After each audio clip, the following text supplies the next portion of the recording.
Miss Lena, please. Rolling motorcycle chase, sequence 3, take 2, mark. Here we go. In 3, 2, 1, action!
Scene right there, and really nice lighter burn by Kyle, so let's go ahead and take a look at that, all right? I need slight burn footage on my own cameras on my angles. When the substance drop this bike, let go being off the flames. How does he do it? He opens up the throttle, uses the rear brake, this one gets the bike to glide out from under it. Perfect technique right there, going through that trench, can't get injured on that. A little breeze down here, so you'll see how quickly you see off the flames. There's a nice shot right here. Nice tight close-up for you as we slow it down. Really see that detail. 10 seconds in, he starts feeling the intense heat. We know it because it goes down. Of course, our crew will be right there to put him out. Then we're looking for Kyle's thumbs up. Let's let the crew know, especially Tony, that he's okay and not feeling any hot spots. So there he goes right there. Stunts and Evan try to use as many different cameras at as many different angles as possible. Yeah, that's right. Last thing we want is our stuntman, Kyle, that gets suited up and do this stunt again. Well, it's an average stunt. He spent a good amount of time behind the scenes getting suited up just in half this moment. Yeah, that's right. To prepare for this stunt can take anywhere from 30 to 40 minutes. Now, our stunt person's actually wearing 5 different layers for this stunt. Let me go ahead and walk you through what those are. Now, first, a dry layer of Nomex that was there. That's a flame retardant material. And then we throw on a layer of padding. And then we throw on another dry layer of Nomex. And then we put on a driver suit that we saturate with a cool gel. Now, this keeps him from overheating as he's sliding through those flames. And then finally, that last layer that you see there, that's a layer that we paint with a flammable gel, and that's what's actually burning and not the driver's seat. Now, one can do amazing things with digital effects, but nothing beats capturing fire stunts live. This makes it much more believable, okay? Or for that matter, high falls. I know we're set up for the final scene. Do me a favor, let's get a car in the camera alley. Let's go inside. Let's show our guests how much we modified these vehicles. You got it. Hey, Alter, can we get a pursuit car to camera alley? Copy. camera out we go. View 2, camera out we go.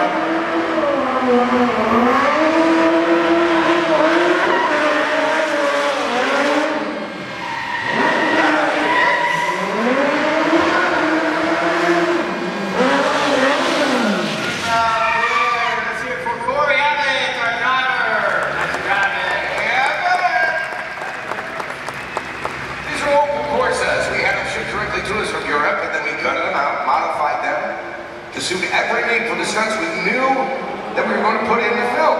Yeah, that's right. First thing we did with these cars was we had to lose a lot of weight. And then we reinforced them with this rally car crash cage that you see here. The next thing we did was we took out the heavier stock engine that came with these cars and we replaced it with this much lighter motorcycle engine. It's a 1300cc motorcycle engine. And now these cars are really made for tricks. Right now these drivers make everything look pretty easy, but it involves a lot of complex timing using the gas, clutch, and the emergency brake. Alright, now the emergency brake in these cars is especially designed to always be in that release position. Now that's a little different than our cars at home that automatically lock in position until we release them. Again, it just helps them execute those precision spins and those drift maneuvers you're seeing out here. Alright, let's take a look in here and take a look at the stick shift. Now that is specially designed as well. If our drivers want second, third, or fourth gear, all they have to do is just push forward on that stick, and that's what we refer to in the business as bump shift. Now if they want reverse, they just twist the handle, just like that, and now they've got 4 gears of reverse at the command. Alright, I'm going to go ahead and show you under the hood real quick, just a couple things. Alright, this might look a little different than your cars at home as well. Now what we have here, this is actually the fuel cell. Now it holds about a gallon of gas. That's good for about 10 to 15 minutes of drive time. That's all we really need out here anyways.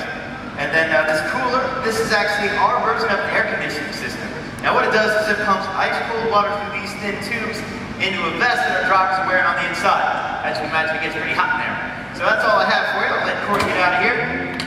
Thank you, Corey.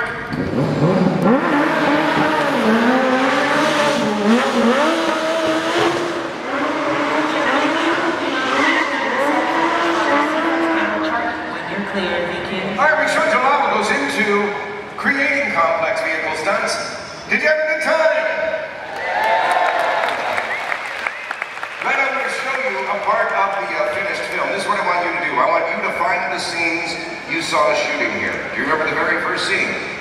We called the ballet chase. And there was the jump in that semi, motorcycle chase, which you just saw. You'll see first in the film. Also, an additional stunt Tony did while doing the high fall. If we're ready to move, let's go ahead and roll it.